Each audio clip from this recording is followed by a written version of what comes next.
الله معكم أحبائي. آخر تطورات الحرب بين روسيا وأوكرانيا. في 10 من أغسطس ظهرت تطورات جديدة قد توسع خريطة حرب المسيرات إلى مسافات كانت تعد حتى وقت قريب بعيدة نسبيا عن ساحة المواجهة.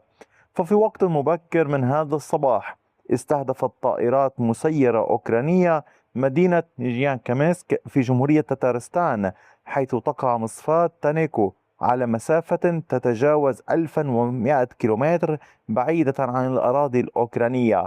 لكن التطور الأكثر لفتا للانتباه جاء لاحقا من توبولسك في قلب الجزء الغربي من سيبيريا. هناك تحدثت السلطات الروسية عن سقوط طائرات مسيرة داخل منشأة صناعية في مقاطعة تيومين، بينما ربطت تقارير متداولة الموقع بمجمع من أحد المجمعات هو أحد أكبر مجمعات صناعة البوليمرات في روسيا والعالم. وحتى لحظة إعداد هذا التقرير لا توجد أمامنا معلومات مؤكدة تسمح بتحديد حجم الضرر، أو ما إذا كانت المنشآت الإنتاجية قد أصيبت مباشرة، أو ما إذا تأثرت عمليات المجمع. لذلك لن نتحدث عن نتائج غير مثبتة. السؤال الأهم هو ماذا يعني وصول المسيرات إلى منشآت تبعد أكثر من 2000 كيلومتر عن أوكرانيا؟ ولماذا تستهدف مصافي النفط ومجمعات البتروكيماويات بدلا من الاكتفاء بالمنشآت القريبة من الجبهة؟ لفهم الصورة يجب أولا الفصل بين الموقعين. الهدف الأول كان الذي قد استهدفه الأوكران هو في مدينة نيجنيانكميسك داخل تتارستان، وهذه المدينة تضم تجمعا واسعا للصناعات النفطية والبتروكيماوية، ومن بينها مصفاة تانيكو التابعة لشركة تاتنفت.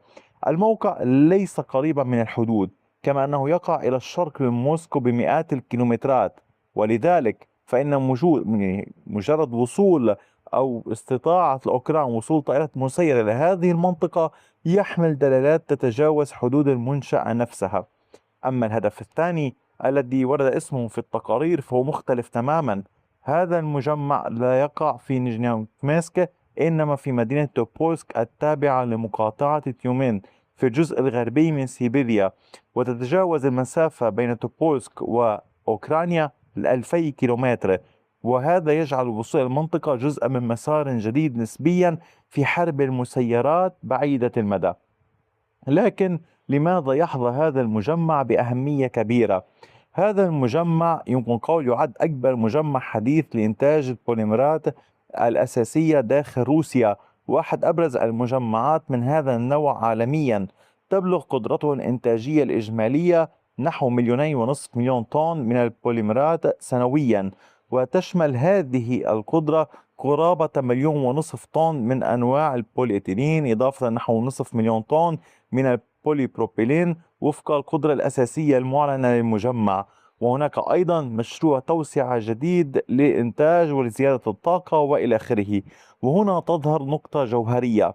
هذا الموقع ليس مصفاة نفط تقليدية، بل حلقة صناعية تحول المواد الهيدروكربونية إلى منتجات بوليمرية تدخل في قطاعات كثيرة، من التغليف والصناعات الغذائية إلى السيارات والمنتجات الطبية والإنشاءات. أي أن أهميته لا تقاس فقط بحجم المواد الخام التي تصل إليه، بل بمكانته داخل سلسلة إنتاج صناعية أوسع. وإذا انتقلنا من المنشأة إلى الصورة العسكرية نجد أن القصة لا تتعلق بضربة منفردة بقدر ما تتعلق بالمسافة. عندما تستطيع طائرة مسيرة أوكرانية الوصول إلى هدف يبعد أكثر من 2000 كيلومتر، فإنها تحتاج إلى تنفيذ رحلة طويلة عبر أجواء ومناطق مختلفة. وخلال هذه الرحلة تواجه عوامل عديدة: أنظمة الرصد والدفاعات الجوية والحرب الإلكترونية والطقس والملاحة لمسافات بعيدة، إضافة إلى الحاجة إلى الوصول إلى المنطقة المستهدفة بدقة كافية. لكن وصول المسيرة إلى نطاق المنطقة لا يعني تلقائيا أنها أصابت الوحدة الصناعية المطلوبة.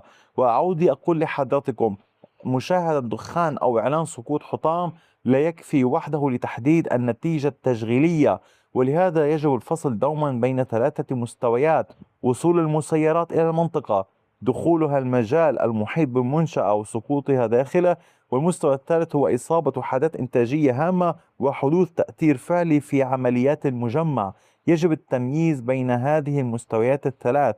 المتاح حاليا يسمح بالحديث عن المستوى الأول وعن تقارير مرتبطة بالمستوى الثاني، لكنه لا يسمح بالجزم بالمستوى الثالث.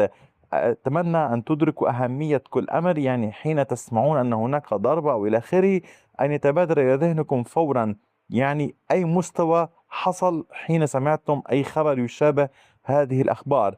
ومع ذلك فإن وصول المسيرات إلى هذا العمق يفرض تحديا مختلفا على منظومة الدفاع الروسية.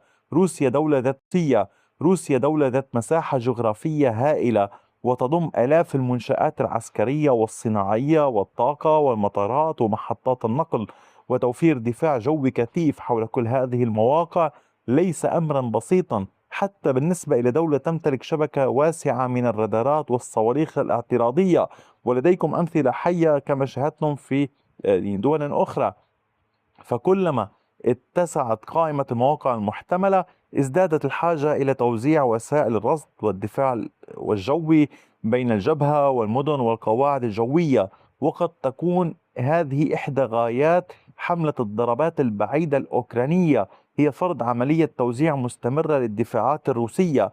فحتى عندما لا تحقق ضربة ما تأثيرا مؤكدا قد يعني تؤدي إلى رفع حالة الاستعداد وتعليق حركة الطيران وتشغيل وسائل الحرب الإلكترونية وزيادة الحراسة حول المنشآت ونقل بعض وسائل الدفاع إلى مناطق بعيدة عن الجبهة. لكن هذا لا يعني أن جميع الطائرات المسيرة تستطيع الوصول إلى أهدافها أو أن الدفاعات الروسية عاجزة عن اعتراضها. السلطات الروسية كما تلاحظون تعلن بصورة متكررة اعتراض أعداد من الطائرات المسيرة، كما تظهر الوقائع أن جزءا من هذه الطائرات يعني يتم إسقاطه قبل الوصول. لذلك نحن أمام سباق تقني مستمر وليس تفوقا مطلقا لطرف واحد. أحد الطرفين يسعى إلى زيادة المدى وتحسين الملاحة وتغيير المسارات ورفع أعداد الطائرات المستخدمة، والطرف الآخر أن يوسع شبكات الرصد وينشر أنظمة الحرب الإلكترونية ويضع عوائق ووسائل حماية إضافية حول المنشآت الحيوية. واللافت أن قائمة الأهداف لم تعد تقتصر على النفط الخام أو الوقود.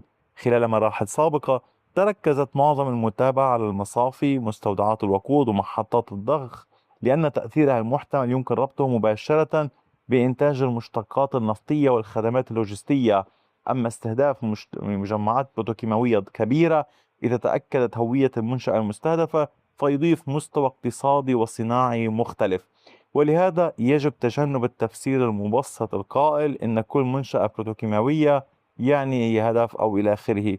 والأدق القول إن هذه المجمعات تمثل جزءا من القاعدة الاقتصادية والصناعية. يبقى السؤال: هل يعني ذلك أن مدى المسيرات الأوكرانية أصبح يتجاوز 2000 كيلومتر بصورة ثابتة؟ الوصول مرة واحدة ليثبت وجود قدرة مستقرة يمكن تكرارها بالمعدل نفسه وفي جميع الظروف. لكن هناك أمر سبق ونشرت فيديو قلت لكم فيه إن الأوكران يحاولون كل شهر رفع معدل المسافة التي تصل إليها الطائرات المسيرة.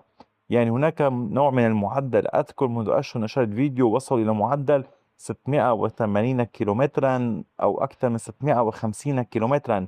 واليوم ومنذ أشهر يعني القوات الأوكرانية تحاول الوصول إلى مدى كبير طوال الوقت ليرتفع هذا المعدل يصبح أمرا عاديا وقادرين عليه طوال الوقت أو أغلب الوقت.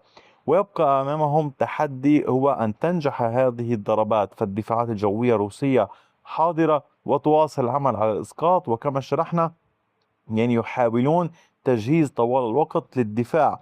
إضافة إلى ذلك هذه الحادثة يمكن قول تكشف عن تغير مهم. الجغرافيا التي كانت توفر للمنشآت الروسية البعيدة طبقة طبيعية من الحماية لم تعد كافية وحدها.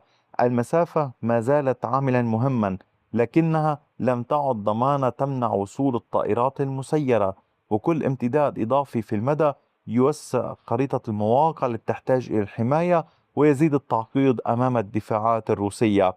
وفي النهاية أحبائي نحن أمام خريطة جديدة تمتد من تتارستان إلى غرب سيبيريا، موقعان مختلفان، منشأتان مختلفتان، لكنهما يعني يطرحان السؤال نفسه: إلى أي مدى تستطيع روسيا توسيع مظلة الحماية فوق عمقها الصناعي من دون سحب قدرات تحتاج إليها في مناطق أخرى؟ يعني يكون قول: وهل ما جرى سيبقى عملية استثنائية يصعب تكرارها بصورة منتظمة على هذه المسافات بالنسبة لأوكرانيا؟ أتمنى من حضرتكم مشاركة آرائكم في التعليقات، مشاركة الفيديو ليستفيد الأصدقاء منه، وتذكروا دعم القناة بشكل مستمر حتى يكون تكون جزءا من نجاحها. شكرا على وقتكم الثمين، وإلى اللقاء بفيديو آخر.